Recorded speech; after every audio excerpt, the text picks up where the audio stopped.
Filmer même. Vas-y. On va filmer, pourquoi? On attendait que tu viennes.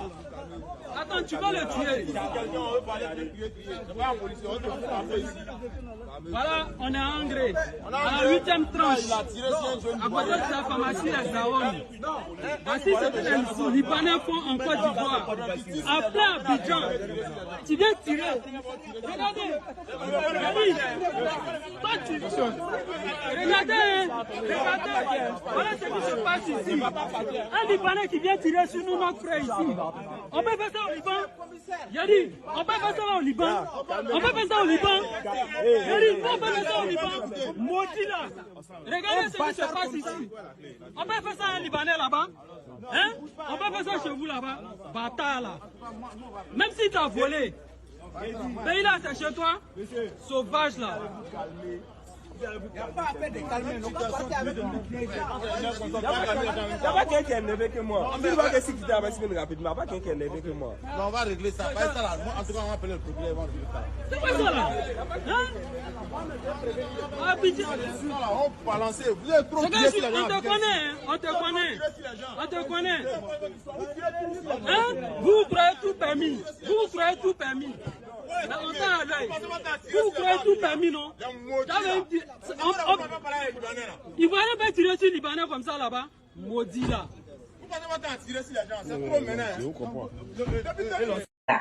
Je remercie B52, Abdoul, tous les intervenants, tous ceux qui ont parlé dans cette affaire des Libanais. Franchement, je suis d'avis avec vous. Je partage vos points de vue parce qu'on en a vraiment marre. Parce que, éclairage, je vais vous raconter une petite histoire, enfin une situation que j'ai vécue pendant mes vacances au mois d'août, quand j'étais en Côte d'Ivoire, au mois d'août de cette année-là. Donc, j'étais allée dans une agence de téléphonie mobile de la place et c'était pour régler un problème de connexion.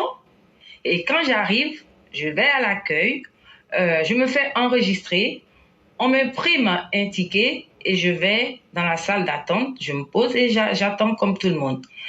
Et il y a un Libanais qui arrive, il s'adresse à l'agent d'accueil et l'agent d'accueil qui lui demande de donner son nom, son prénom afin qu'il soit enregistré.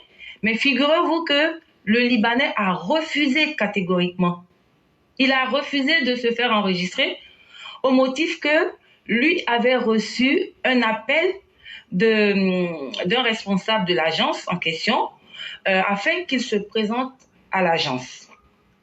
Donc, il a dit que lui n'a pas besoin de se faire enregistrer. Il a envie qu'on le reçoive tout de suite. Ou alors, il rentre chez lui et l'agence va courir après lui.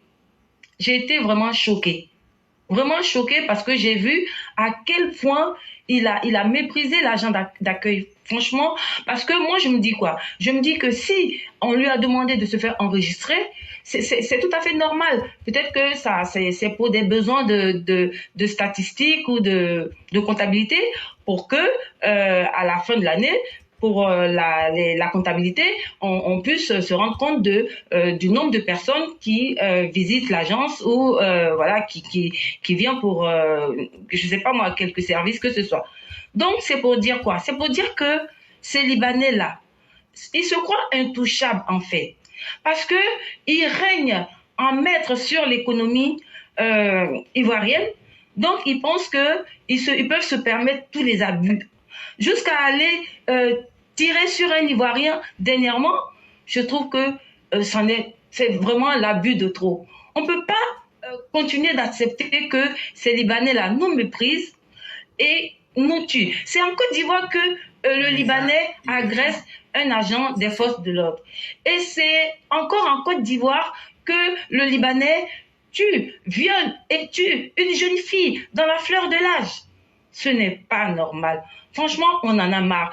Et je félicite B52. Et c'est pas la première fois que B52 parle de ce que nous devons prendre les choses en main. Nous devons prendre notre économie en main et virer tous ces gens-là. Parce que quand ils sont pas mêlés dans des affaires de trafic de passeports, eh ben, ils emploient nos frères et sœurs, ils les exploitent. Et une autre situation, c'est que j'ai connu un jeune qui travaillait chez un Libanais et malheureusement, ce jeune a fait un AVC sur son lieu de travail, donc accident du travail. Et ce jeune homme n'a pas été indemnisé. Et il est resté handicapé à vie. Donc franchement, trop c'est trop.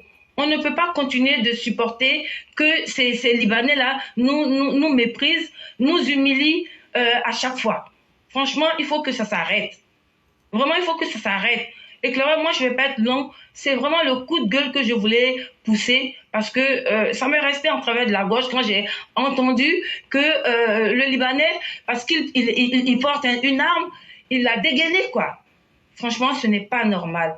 On ne peut pas faire usage de son arme. Et qui lui donne le droit de porter une arme? Il est temps qu'on fasse vraiment, je ne sais pas, qu'on fasse une descente chez ces gens-là et qu'on leur retire tout ce qu'ils ont comme arme. Parce qu'ils sont dangereux pour la société ivoirienne. Vraiment dangereux. C'est ce que je voulais dire, éclaireur.